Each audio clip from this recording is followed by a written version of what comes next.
Entretien du bassin, que faire en été? 1. Les poissons. 2. Matériel et bassin. 3. Les plantes aquatiques. 4. L'entretien avant les vacances. 5. Que faire en août?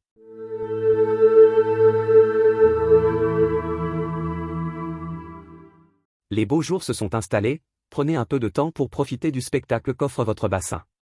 Les plantes aquatiques estivales est en pleine floraison, c'est un vrai régal pour les yeux. Sinon en début de soirée, c'est un des plus beaux moments quand tout le petit monde du bassin reprend vie après la chaleur de la journée. Les besoins en énergie des poissons augmentent également. D'ici la fin du mois de juin vous apercevrez peut-être les premières naissances de poissons rouges de l'année, alevins de 2 à 3 cm. Attention, dans les bassins de petite taille ou ayant une faible profondeur, 50 à 60 cm, les poissons peuvent commencer à souffrir un peu de la chaleur et surtout du manque d'oxygène. Mettre en route les aérateurs, les fontaines, les cascades, enlever éventuellement quelques tiges de plantes oxygénantes si elles sont devenues envahissantes afin d'éviter un excès de consommation d'oxygène lorsque la photosynthèse s'arrête la nuit. En fonction de la température de l'eau du bassin, on peut donner à manger plusieurs fois par jour, de petites quantités qui sont consommées dans les 5 minutes, tant qu'elles ne dépassent pas 20 à 22 degrés Celsius. Au-delà de 20 à 22 degrés Celsius, les besoins en énergie des poissons sont moins importants et on peut réduire le nombre de repas. Si vous en avez marre d'entendre les grenouilles vertes coasser à longueur de journée, voici une bonne nouvelle, elles deviennent plus discrètes. Si l'état de votre bassin le nécessite, vous pouvez effectuer un traitement anti-algues. Pensez à vérifier l'état du filtre et des pompes car les algues filamenteuses peuvent les colmater rapidement. Suite à un traitement anti-algues, n'oubliez pas d'enlever le maximum d'algues mortes afin d'éviter un envasement du bassin et une surcharge du filtre en matière organique. Je conseille de faire juste un traitement anti-vase pour rééquilibrer le bassin, lorsque toutes les algues ont été détruites. Cette opération peut éviter le retour rapide d'algues. Pour le bien-être des poissons, il peut être utile de faire fonctionner en continu les cascades permettant une bonne circulation de l'eau. Cependant, dans le cas de petits bassins, il faut veiller à ce que cette action ne réchauffe pas trop la température de l'eau. Vous pouvez aussi laisser fonctionner un diffuseur d'air, aérateur de bassin, qui permet un bon brassage ergo. Il arrive parfois que des algues, ou des sortes de petites éponges viennent colmater et obstruer les sorties des tuyaux, retour de filtration par exemple, faire une inspection régulière, cela évite une montée en pression du filtre, et permet un écoulement plus régulier de l'eau. À cette saison, il est fréquent de perdre 1 cm d'eau par jour ensoleillé, la présence d'un jet d'eau, d'une cascade amplifie le phénomène.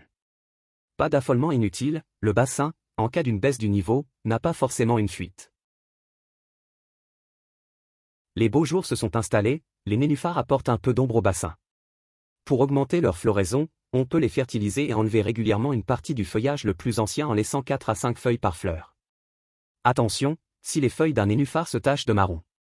Si les feuilles se tachent de marron et se séparent toutes seules du rhizome, il faut suspecter une attaque de moisissure, pythium, au niveau du collet.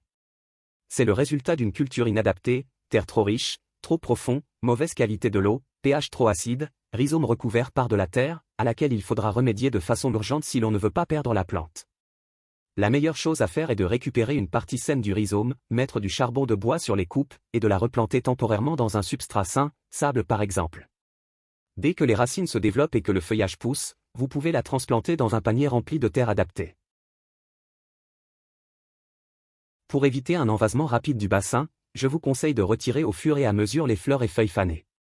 Vous pouvez utiliser une pince coupante montée sur un grand manche afin d'atteindre les végétaux éloignés du bord. Attention à ne pas percer accidentellement la bâche.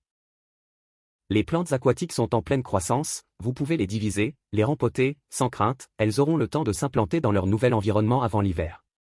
Au cours de l'été, les nénuphars qui ont bien fleuri en début de saison font une pause, ils feront à nouveau des fleurs d'ici quelques semaines. C'est le moment de leur donner à nouveau un peu d'engrais et de couper les feuilles et les fleurs fanées pour éviter un envasement du bassin. Vous pouvez encore effectuer toutes vos plantations aquatiques. C'est le moment des coups de foudre lorsque l'on se promène dans les magasins spécialisés. Selon la durée de vos vacances, essayez de trouver une personne qui pourra nourrir vos poissons 1 ou 2 fois par semaine et s'assurer que tout fonctionne bien. Rappelez bien les consignes et éventuellement fournissez un récipient qui corresponde exactement à la dose de nourriture à distribuer. Il n'y aura ainsi pas de risque de pollution due à un surnourrissage. Quelques jours avant de partir, faites le tour de l'installation, nettoyez préventivement vos pompes, une partie du filtre, ajoutez les bactéries de biomasse et tout ira bien. Avec les fortes chaleurs et l'ensoleillement, vous pouvez avoir beaucoup d'algues filamenteuses, traitées, avec un produit biologique avant votre départ pour éviter un colmatage de la pompe ou des masses de filtration en votre absence. L'évaporation peut faire baisser le niveau d'eau de plus d'1 centimètre par jour, soleil plus vent plus cascade, prévoyez une mise à niveau quelle que soit la taille du bassin, sinon des plantes peuvent se retrouver à sec à votre retour. Que faire pour l'entretien du bassin en ce mois d'août dans le bassin? Eh bien, pas grand-chose si ce n'est profiter pleinement de votre jardin aquatique. Vous pouvez toujours tailler les plantes envahissantes, entretenir les nymphéas, couper les fleurs et feuilles fanées, nourrir les poissons, nettoyer partiellement la filtration. Il s'agit là d'un entretien normal. Il est toujours temps sur le début du mois d'ajouter des plantes aquatiques, après il sera trop tard pour qu'elles reprennent correctement avant l'automne et la fin de la végétation, risque de non-redémarrage au printemps suivant. Vous pouvez toujours introduire régulièrement des bactéries dans le filtre afin de maintenir une bonne filtration biologique jusqu'à son arrêt, à la fin de l'automne.